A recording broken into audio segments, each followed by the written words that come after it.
Jadi dari sini harusnya kita bisa setuju sama-sama kalau misalnya kita ngomongin kalian itu pengen jadi manusia yang produktif dan pengen jadi beda, kagak pengen hidupnya di sana-sana aja, dan pengen mengingat semua informasi yang kalian pengen coba lakukan, dan kalian itu bisa memproduksi suatu informasi di konteksnya kalian sendiri, kalian harus bisa di bagian bawah nih, nggak cuma di pasif. Kebanyakan orang nggak produktif karena hari-harinya tuh ada di sini. Jadi pasifnya ini itu contoh doang ya guys ya buat kalian kebayang ya. Kita kan ada 24 jam. 24 jam, 8 jam, berarti kan 8 jam kita tidur berarti ada 16 jam pada umumnya. Nah di 16 jam tersebut pada umumnya menurut gua buat orang-orang yang stuck ini, yang kena analisis paralisis, 80-90% ada di sini. Dia ya udah, gue cuma denger aja, gue lihat konsumsi konten segala macam, gue scrolling ya gitu-gitu aja lah gitu kan ya.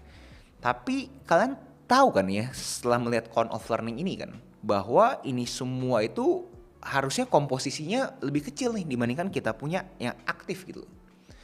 Karena ini semua fungsi apa sih? Untuk kita mengerti sesuatu, untuk memahami sesuatu, untuk mengetahui sesuatu. Tapi kalau misalnya kita cuma di sini doang, di atas bagian atas doang nih, kagak pernah ke bawah, gimana caranya kita akhirnya benar-benar bisa memahami dengan konteks kita sendiri? Karena nggak ada kan satu wejangan, satu advice yang bisa universal. Semua orang punya konteks masing-masing. Kalian punya variabel masing-masing. Nah untuk kalian itu bisa tahu di konteks kalian itu harusnya seperti apa, ya kalian harus ke bawah nih. Kebanyakan orang maunya di atas. Kenapa? Karena di atas enak, pasif, nyantai. Kalian tuh disuapin.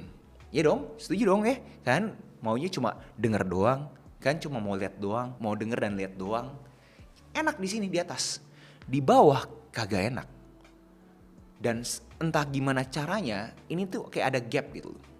Kalau misalnya kita ngomongin secara kita balik kita punya papan tulis, kayak tuh di sini tuh ada gap yang bener-bener kayak bikin orang tuh berasa susah ya. Ada jurangnya.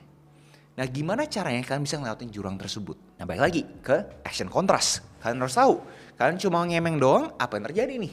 Tapi kalau misalkan kalian gak cuma ngemeng doang, apa yang terjadi juga? Semua pilihan ada di kalian. Kalian mau pilih yang susah atau mau pilih yang gampang?